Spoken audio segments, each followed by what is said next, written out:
पहले स्नान करके पूजा के स्थान को गंगा जल के छींटे मार के शुद्ध करें।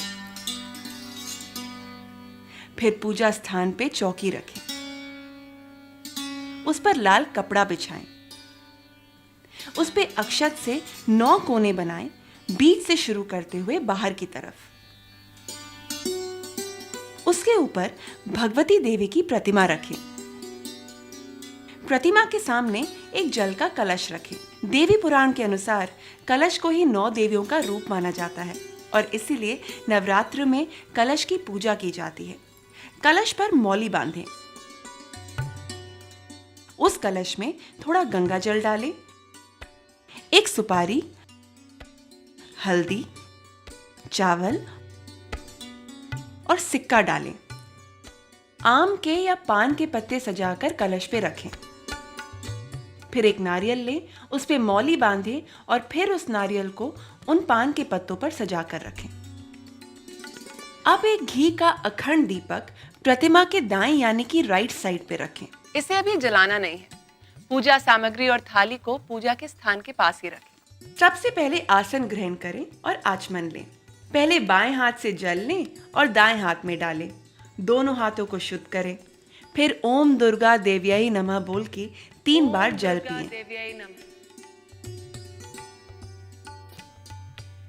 ओम दुर्गा देव्याय नमः।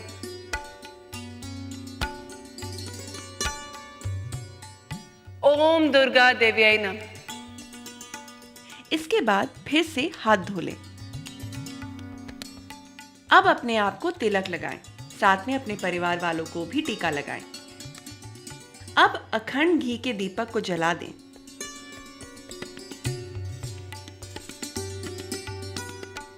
याद रखिए, ये अखंड दीपक 9 दिन तक बुझना नहीं चाहिए और कलश अपनी जगह से हिलना नहीं चाहिए।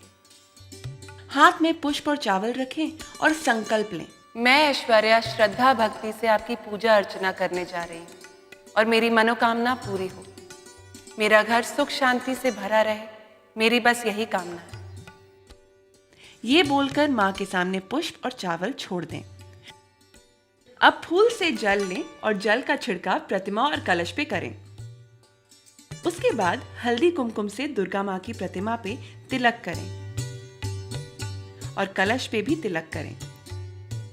इसके बाद अक्षत को प्रतिमा के ऊपर छोड़ें और कलश पे भी अर्पित करें।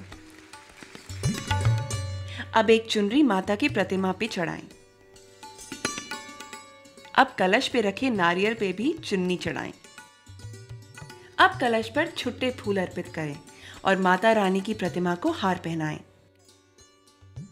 इसके बाद श्रृंगार का सामान माता के चरणों में रख दें और सुहागन महिलाएं माता को श्रृंगार चढ़ाकर अपने सुहाग की रक्षा के लिए प्रार्थना करें।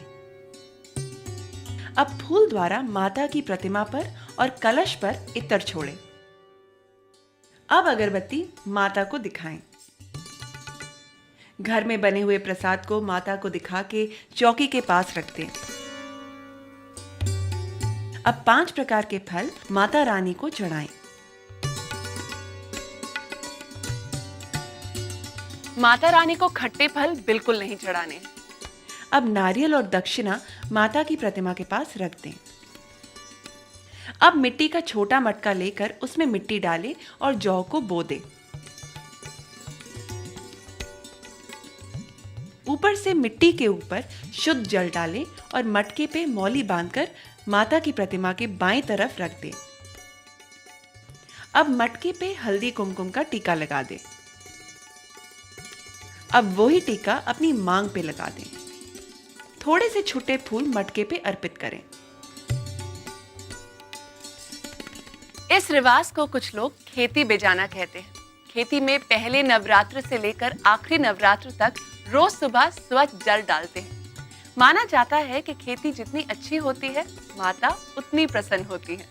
विसर्जन वाले दिन खेती को लाल चुनरी से ढककर और उसमें कुछ पैसे रखकर विसर्जन करते हैं।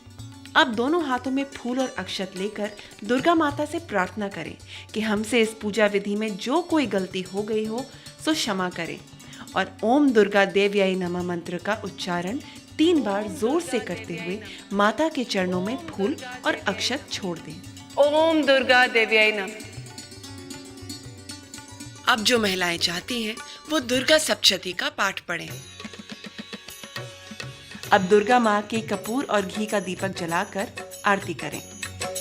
जय अम्बे गौरी मैया, जय श्यामा गौरी, तुमको निस दिन ध्यावत, तुमको निस दिन ध्यावत, हरि ब्रह्मा शिवरी, ओम जय अम्बे गौरी। मांग सिंदूर विराजत, टीको मृग मद को,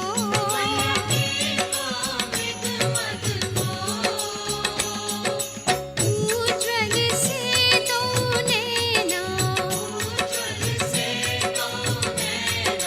चंद्र बदननी को, ओम जय अम्बे गौरी।